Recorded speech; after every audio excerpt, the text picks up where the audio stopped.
A fost odată ca niciodată. Se povestește că îi se urâse și lui Păcală să tot umble răzleț prin lume așa fără de nicio treabă, numai ca să încurce trebile altora și să râdă de prostia omenească. Se hotărâ dar să se facă și el om așezat ca toți oamenii de treabă, să-și întemeieze casa lui. Făcu el ce făcu de-și agonisi o vițelușă și iată-l întors în satul lui cu vițelușa pe care o și scoase la pășune pe islazul satului.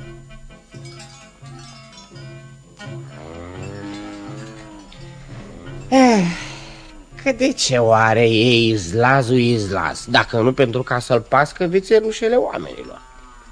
Da, păi, că așa se face averea.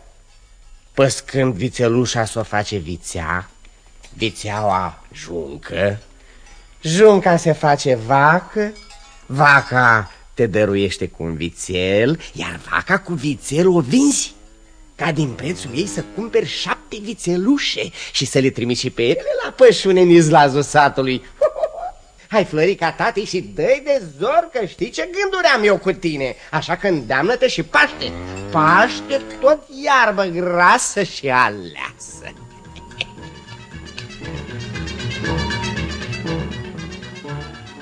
Păștea dar vițelușa lui Păcală, păștea. Și cu cât mai mult păștea, cu atât mai vârtos creștea. Iar când a ajuns juncă, s-a făcut stăpână pe întreg hotarul. Și unde n-o căutai, acolo dădeai de ea. Mai prin lanul de grâu, mai prin porumbiște. Înapoi, unde intri în porumb? Măi, bărbate, ia la lungă junca aceea. Fugi de grab, că uite porumbul, nimica nu s-a alege de el. L-a culcat și l-a zdrobit tot. Hai, stigane! Te-ar lupi să te mănânci. De acolo! Du-te, pustimului, unde vedea cu ochii. N-a bărbate cu o făcură. A intrat haramul de juncă în holda bătrânii. Na, că a luat seama. Junca curisită! Dar cum o dai haramul ăsta de juncă, tot pe holdile oamenilor își face viacul. Asta așa e. În dacă ai vrea acum să te plângi ca să până sus. Da, păi odată crezi dumneata că i-am zis? Da, păi eu că zvornic, de câte ori nu i-am zis? I-am spus, băi omule, băi Păcală, ia seama la juncă. Dar el care treabă, n-are vreme să umble după ea. I-am spus și Megieșului. Ai găsit și cui să-i vorbești. Chiar el, Păcală, omul, să-și folosească un cuvânt spus la locul lui. Stați! Și când te pomenești că ce-o mai fi și o veni mai încolo. Dar ce păcatele mele nu mai așteaptă. Cum? Dumneata nu l-ai auzit? Că vițeaua, dacă s-o face juncă și apoi vacă cu vițel, o vinde pe preț de 7 vițelușe. Oleu, parcă-l și văd cum vine de la târg cu cele 7 vițelușe. Și toate flămânde. Păi flămânde, ce mai? Ia stați, voi, oameni buni. Aici ne mănâncă și urechile din cap cu vițelele lui. Ni sacă, ni face întreg pământul bătături. Vorba acum, ce-i putem face? Nimica nu putem. Cum nimica? Și zi așa, dumnealui Păcală ne aduce la sapă de lemn și noi cu brațele cruce. Bine ne ars. Ia stai vornici. Dar și gândești neata să facem, a? Apoi ne-am mâncat vițeaua aia asta lui din hol de la fiecare și din păpușoi. Ne-am mâncat. Și din ovăz. Ce-i din al nostru să fie.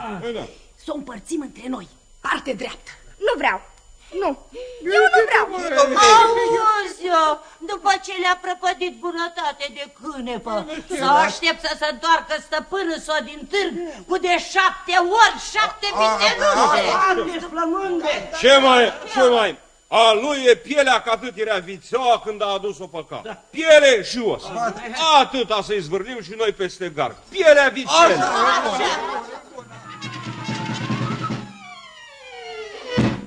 Zis și făcut. Nu-i vorbă că a fost cam scurtă socoteală, dar în satul lui Păcală multe se întâmplă. Da, asta ce mai fi? Că auzi așa ca o bufnitură. Ia te uită, minune, o piele. Dar cum de-a venit așa peste gard? Păi asta e pielea Florenei, a Floricicăi. Junca, vițeaua mea, Florică, ce s-a ales din frumusețea ta de vițelușă? Alei, Floricică, cu mincioară, că rău m-au fript. Că mă gândeam să te scot vacă cu vițel, ca apoi la târg să te schimbi pe 7 vițelușe care iar... Dar păi și eu ce le-i face? Las numai. Asta e, numai că n-am eu inima aceea. De, oricum, se cheamă că-s dintr-un sat cu mine și cât mi-am dorit să fiu iar acasă, între ai mei. Nu, pe oamenii din satul meu nu pot să-i încurc. Alta, da, dacă mi se întâmpla ce s-a întâmplat în satul lui Tândală. Atunci, da. Și acum ce atâta vorbă? Ce stau eu și jelesc aici? Că ce-a fost am văzut. Și ce-o fi, o mai vedea. Ia mai bine să iau eu pielea asta în vârf de băț. Să plec cu ea la târg ca să o vând.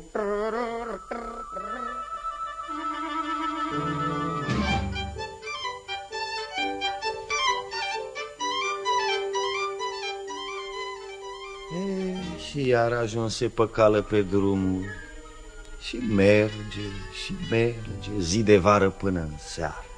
Când ajunge la o margine de sat, lângă o căscioară unde o gospodină trebăluia ageră pe lângă casă.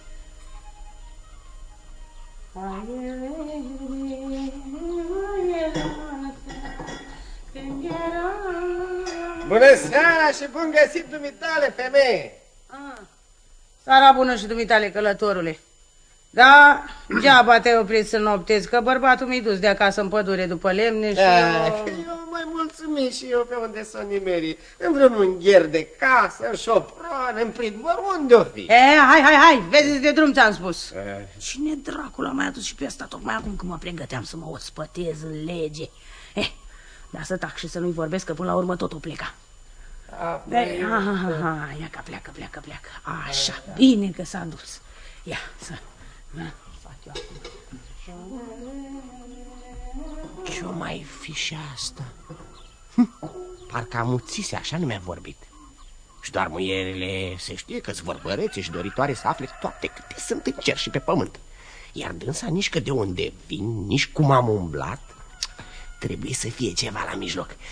Ia să mă fac eu că plec, apoi să mă întorc.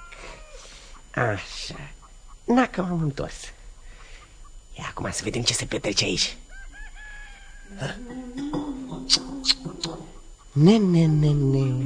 Ce mirosuri vin dinspre cuptor.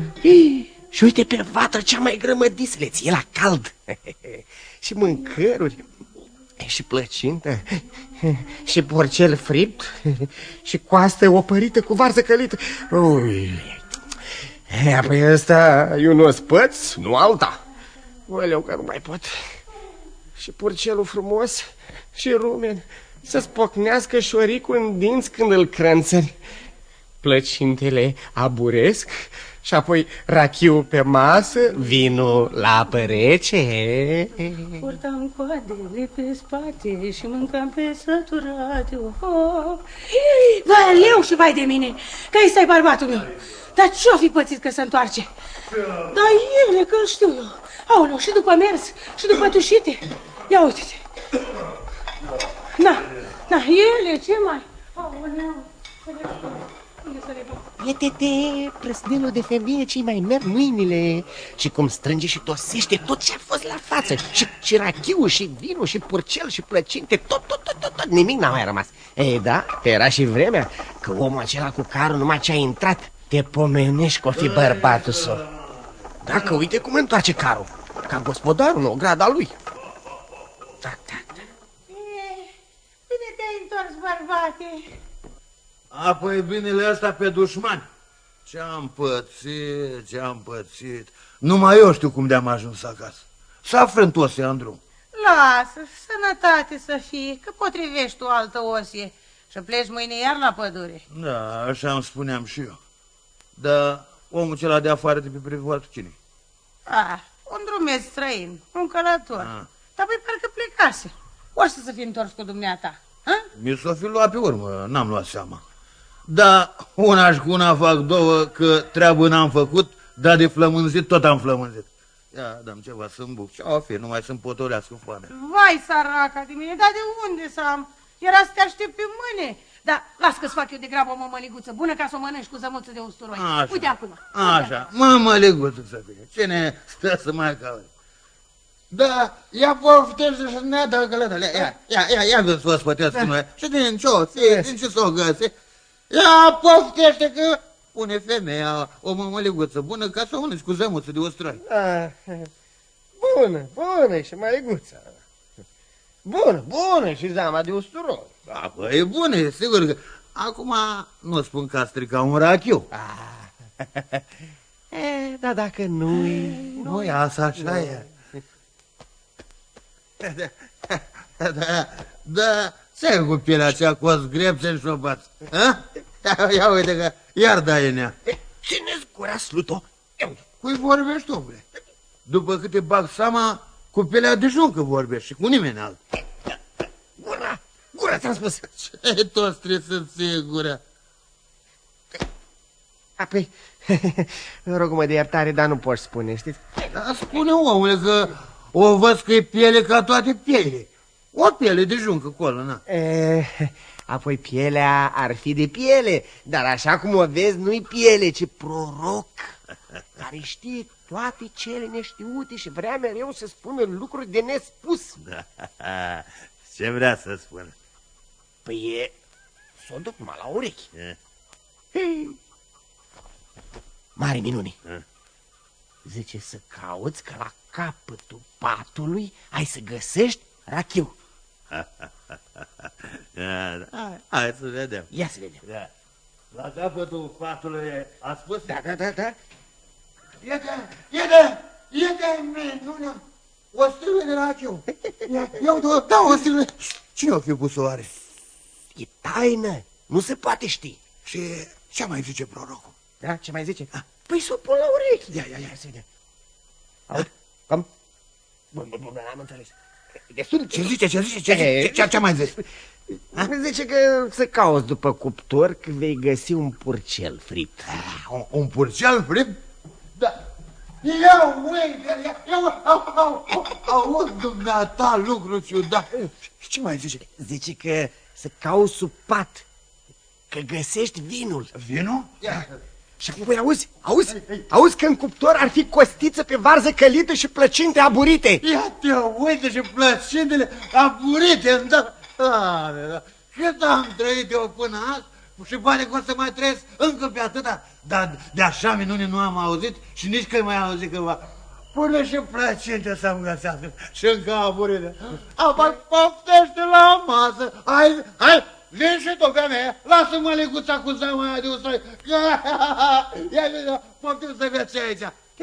Atâi mai mare dragoste, uiți la masă, cu ce de bunătăți te îmbie, să se topească în gură și alta. Dar, ia, hai, luați de mâncaș și mulțam piele astea care știe cele neștiute. Păi de... asta e proroc, nu fleac, că scoate și cârtița din fundul pământului. Da, bună treabă, prorocul ăsta. Nu cumva ți-e de vânzare? Ei, Doamne ferește! Păi cum aș putea eu să vând un lucru ca acesta? Se poate? Ei, dar dacă ți-aș da un preț bun? Ia, auzi vorbă, preț bun. Un proroc care ăsta e lucru neprețuit, omule. Asta e drept, că de hrănit, bine m-a hrănit. Și bun e și vinul, că și rachiu a fost bun. Ai noroc și când ne-o fi mai rău, așa să ne fie. Noroc și bani. Bune-ți banii, drept așa, că fără ei... Ce mai? Îți dau pe proroc o pungă de galben. 2. Nici 3. Dar dacă îți dau 4? 4 îți dau, 4 pungi. Să mă rogi și cu 5 și eu pe proroc nu ți-l dau. Nu fi hapsă în drumețule, că destul te-ai bucurat de el până azi. Uite, ia, na, ține 7 pungi. 7? Galben frumoși, aleși pe zimț, 1 și 1, ia uite. Că văd că ții cu orice preț să-ți fac după dorință, dar nu atâta pentru bani, nu, ci fiindcă m-ai primit în casă, m-ai poftit la masă și mi-ai zis o vorbă bună. Atunci, dați pielea și Ai noroc de ea. Poftim și ține și domnia ta aste pungi de galben. Așa. Și acum să cinstim din vinișorul ăsta și după aceea poate potrivi domnia ta, drumețule, o cântare ca pentru o masă ca aceasta.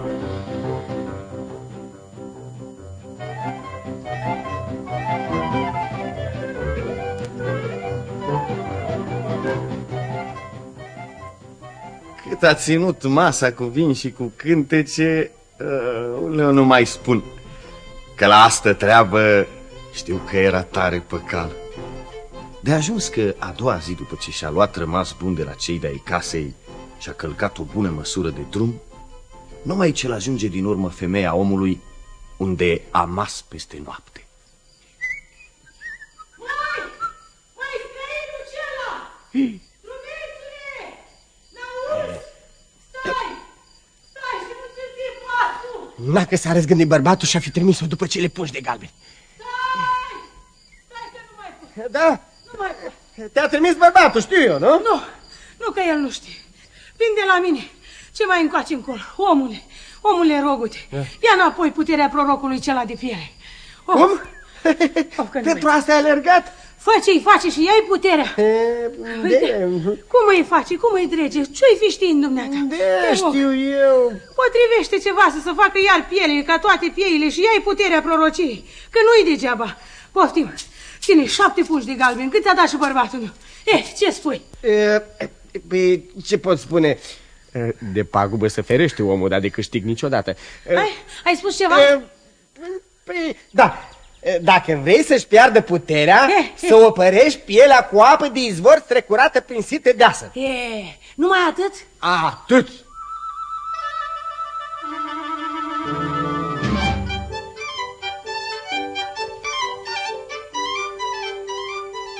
Asta zise. Și-și urmă calea până acasă în sat, ca și când nimic nu i s-ar fi întâmplat. Iar cu cele 14 pungi de galbeni, își zidi casă nouă, pridvor așezat pe stâlp și cu cerdac mare. Bași mai cumpără pământul, car cu 4 boi, cal de călărit, vacă cu lapte, oi de prăsilă, că stăteau vecinii în jur cu mâna la gură și se minunau. Măi, păcală, dar de unde ai tu atâția bani? De tot dai și nu mai sfârșești. De unde am bani, he? De unde păcatele mele aș putea să am dacă nu din pielea junincii? Asta mi-a fost toată averea. Am vândut-o și am luat banii. Atâția bani pentru o piele de junică? Păi, omule, măi, dar greu mai ești de cap. Păi nu înțelegi tu că juninca aceea era de prăsilă? Așa se face socoteala când mergi la târg și știi să-ți vinzi marfa. Ai înțeles? Așa o fi. Chiar că așa este. Nu vezi ce de bani a strâns? Ce stai, vornice? Omule, ce stai? Nu mai pe cală să-și vândă vițeaua. Dar ce, vițeaua noastră nu-i de soi? Da, e stat. Da, mi-e și cu surare. Eu am două. Două vițele, de la amândouă macile. Și-s de prăsilă amândouă vițelele.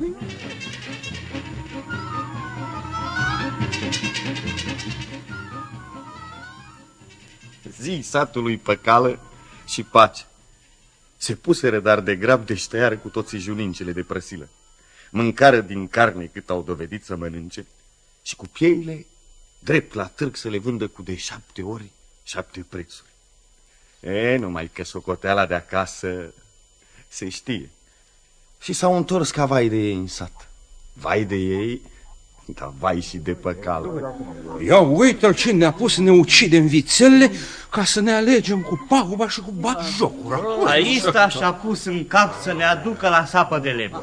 Și până nu ne prăpădește pe toți, și pe noi, și gospodăriile noastre, nu se lasă.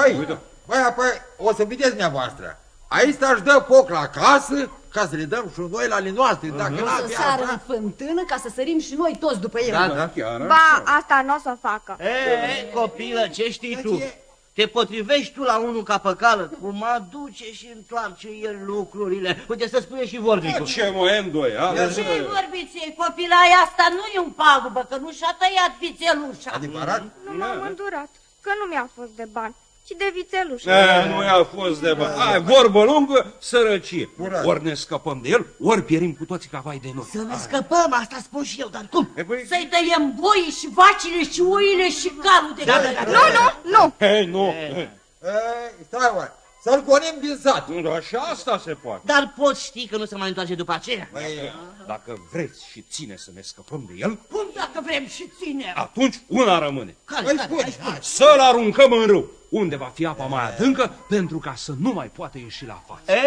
Asta e altceva. Și dacă scapă și de acolo, căde, nu e păcală, chiar așa, dacă scapă. Nu mai scapă, îl băgăm într-un sac, legăm gura sacului și mai legăm de sac o piatră de moară de cele mari, să meargă de adura până la fundul apei cu păcală cu tot.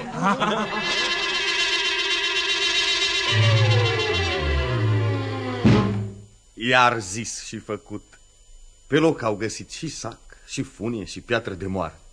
Iar pe cală, când s-a pomenit cu întreg satul, cu mic, cu mare, ce mai putea face? Lasă tu, copile, și nu mai plânge. Ce să-i faci? Mi-a fost să vede rânduit să mor în satul meu ca om de treabă. Numai că rău îmi pare să mor tocmai acum când sunt și eu om la casa mea de... Da, uite-te ce-am ajuns. Să mă vâre în sac ca pe un motan.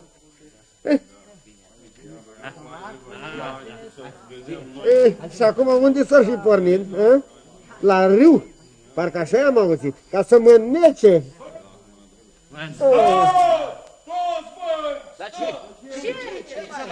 Dați, că am uitat ce mai de seamă. Prăjina ca să căutăm fundul apei. Păi da, cum să l zvârlim așa, fără să știm unde? Hai, aduceți-vă careva după prăjină, care s-o găsi mai lungă. Iar noi ceilalți să căutăm unde-i mai potrivit locul să-l zvârlim. În sus de unde vine apa sau în jos unde se scurge și cea de sus? În sus, de mai multă, fiindcă de acolo vine. Și dacă se scurge toată și rămâne sacul pe uscat? Da, apa cea multă din sus vine. O fi, dar jos vezi că se adună și cere de sus. Eu spun că să-l zvârlim în josul apei. Jos,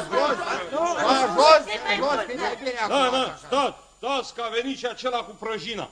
Vedem noi îndată unde e apa mai adâncă. Hai.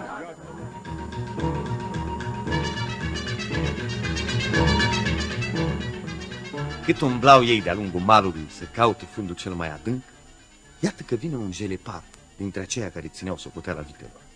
Și cum își mâna spre târg cireada lui de 1000 de boi, numai ce dă peste sacul lui pe cală strâns legat, cum îl știm. Hei, ia uite, băi, dar tu cum ai intrat în sac, băi, și ce cauți în el, băi? N-am intrat și m-au vârit alții în el. Și de ce te-au vârit? Ca să mă arunce în râu. Ce vorbești, băi, dar de ce să te arunce în râu? Ia că păcatele mele, fiindcă vreau să mă facă vornic. Așa? Și eu nu vreau să primesc. Păi de ce nu vrei, bă, să te facă vornic? Păi fiindcă vreau eu să nu vreau. Băi, dar prost mai ești, băi. Un om mai cu minte ar primi cu amândouă mâinile, ascultă-mă aici.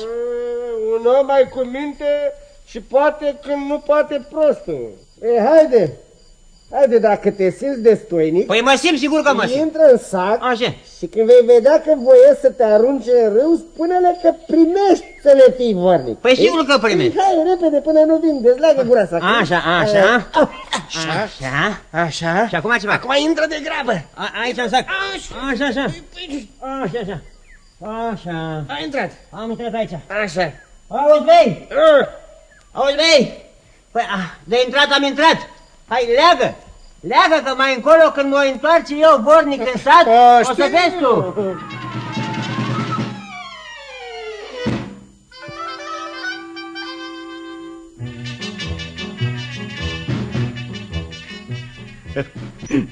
Nu s-a mai întors vornic în sat și nici în altă parte, fiindcă oricât a strigat el din sac că s-a face vornic, sătenii care auzeau glas străin abia s-au mâniat pe păcală că de ce își preface glasul.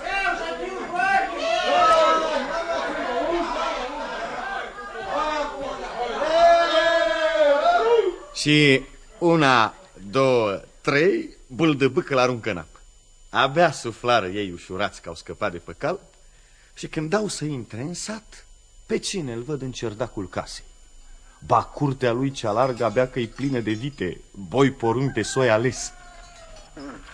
Stați! Stați, voi!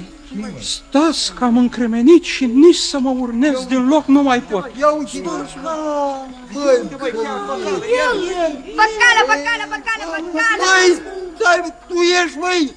Băi, tu dragi, cu adevărat tu ești, băi! Eu. Dar cum de-ai ajuns? Și încă înaintea noastră. Mare lucru!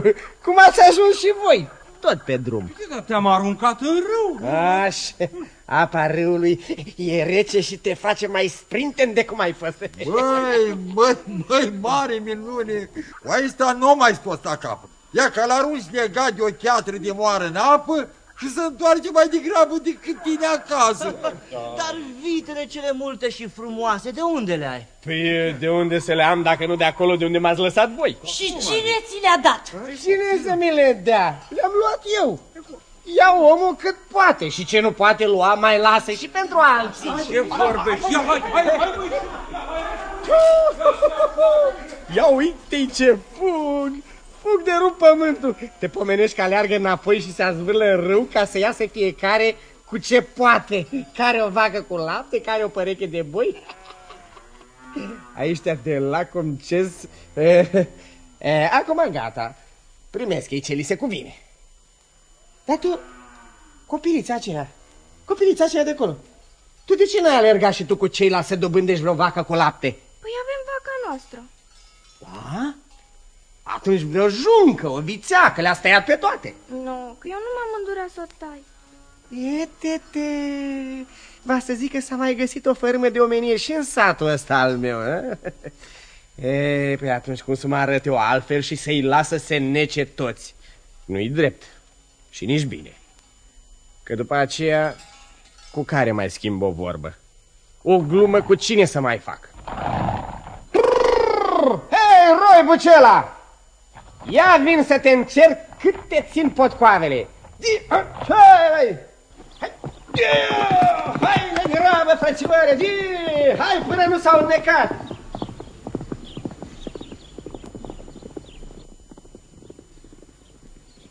Că mult n-a fost să mă înnec. Și dacă nu alergai încoa și trăgeai să mă scoți, îți mulțumesc. Mulțumesc și eu, mai păcală. Mai păcală, băi, eu îți mulțumesc. De la un vas de moarte ne-ai oprit. Și nu mai pustia asta de lăcomie. Să știi, strică oamenii. N-a auzit și eu în satul meu, adântâi vorbă înțeleaptă. Te pomenești că greu a fost începutul. Și acum, cine o știe ce o mai fi mai departe, să vă spună.